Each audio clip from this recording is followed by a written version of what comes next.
Chaque matin, nous sommes 30 millions. 30 millions de Français à faire la même chose, presque au même moment. Où est-ce que vous allez ? Au travail. Pourquoi vous venez travailler ? Pour gagner sa vie. Le plaisir de travailler. Le travail. Nous y passons en moyenne 215 jours par an. Retraite, pénibilité, chômage, salaire. C'est notre quotidien, mais c'est aussi très politique. Nous sommes en Creuse, en plein cœur de l'Hexagone. Dans ces villages, ce sont les petites entreprises, souvent familiales, qui créent de l'emploi. Nous poussons la porte de cet atelier de menuiserie.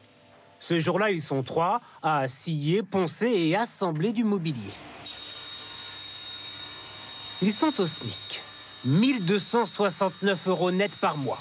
À l'heure où tout augmente, ce n'est pas toujours facile, mais ici, personne ne se plaint auprès du patron. Bien sûr, si on est augmenté, on ferait qu'on part, mais bon, on sait que c'est comme ça. Nous aussi, nos patrons ils sont obligés de suivre, faire tourner les camions. C'est un budget dans un mois, le carburant. Et ça, c'est valable pour les salariés comme pour les patrons. Michael sait qu'augmenter la paye dans les petites entreprises est difficile, alors les promesses des candidats à la présidentielle pour augmenter tous les salaires, il y croit peu. Il n'y en a pas un qui est capable d'y appliquer. C'est celui qui sortira le plus gros salaire et il n'y arrivera jamais. Enfin, c'est mon avis, ils se foutent tous de nous. Ici, le travail est physique. Chaque jour, il porte des charges lourdes. Alors Stéphane, à seulement 43 ans, s'inquiète déjà de sa fin de carrière. Il repousse sa retraite de plus en plus loin, alors. Est-ce que vous voyez le faire passer 60 ans ? Non, je ne sais pas si j'y arriverai encore. J'ai déjà des problèmes un peu de dos, alors. La tâche serait peut-être un peu moins dure s'ils étaient plus nombreux. Mais dans cet atelier, ça se passe bien, comme dans beaucoup d'usines, parfait. Moi, je pars à ma réunion. Le patron n'arrive pas à recruter. Il cherche 3 ouvriers. Ces 5 dernières années, nous avons filmé une multitude de sociétés, toutes quasiment en pénurie de main-d'œuvre. On est une entreprise qui ne demande qu'à grossir et qui ne peut pas grossir parce qu'on ne trouve pas de personnel. On cherche tout le temps, toute l'année. C'est un vrai casse-tête. À chaque présidentielle, il y a un autre aspect du travail qui revient systématiquement dans le débat, le temps de travail. Chez le premier employeur privé du département, un fabricant de parois en acier. On est sur des tôles qui sont pas notées, donc elles ont été poinçonnées. La règle, c'est bien les 35 heures, mais selon le carnet de commande, cela peut varier. La flexibilité du temps de travail hebdomadaire, ici, c'est une réalité. C'est une réalité. Cette semaine, on a 2 équipes. La semaine prochaine, on pourrait en avoir 3. Et les opérateurs seront volontaires pour changer ou rester dans une équipe.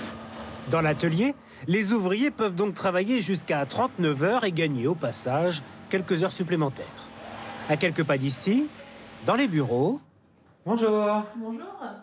Alors, c'est ici que vous passez beaucoup de temps ? Oui, la plupart de ma journée même. Marine est en charge des achats de fournitures pour faire tourner l'usine. Je suis à 35 heures et donc je travaille pas le mercredi après-midi. Cette demi-journée, elle y tient. Augmenter le temps de travail, très peu pour elle.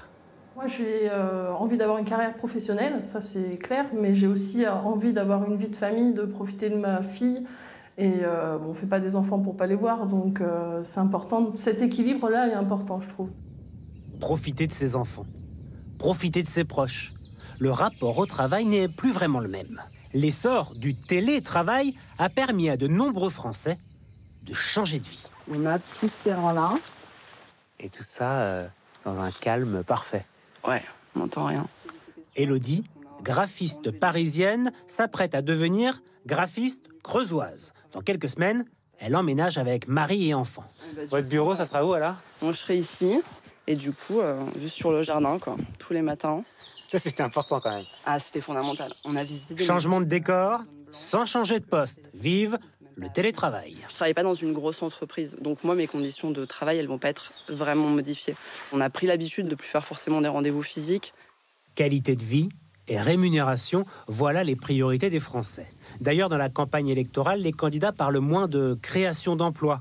Peut-être parce qu'à la faveur de la reprise économique, le taux de chômage n'a pas été aussi bas depuis près de 10 ans.